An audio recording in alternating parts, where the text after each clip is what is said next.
మీరు ఎవరిని సంతృప్తిపరచాలి? మీరు ఎవరికి హామీలు ఇచ్చిర్రు? ఎవరికి ముచ్చట్లు చెప్పిర్రు? కాంగ్రెస్ పార్టీలా అసలు పట్టున్నదా లేదా అన్నట్టుగా అనిపిస్తా ఉంది. ఎవరికి వచ్చినట్టు వాడు మాట్లాడుకుంటాడు.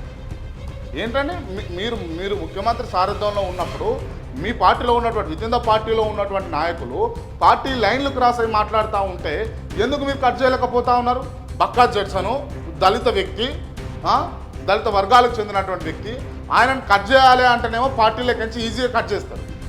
అదే వాడు మాట్లాడుతూ ఉన్నాడు, వాడు రోజు టీవీ ఛానల్ పెట్టి వాడికి ఇష్టం వచ్చిన మాటలు మాట్లాడుతూ ఉన్నాడు. మీ మంత్రులను తిడతాడు, మీ పార్టీని తిడతాడు, మీ నాయకులను తిడతాడు, మిమ్మల్ని కూడా తిడతాడు. అయినా కూడా మీరు ఇంతవరకు ఒక సింగిల్ యాక్షన్ కూడా తీసుకోలేదు.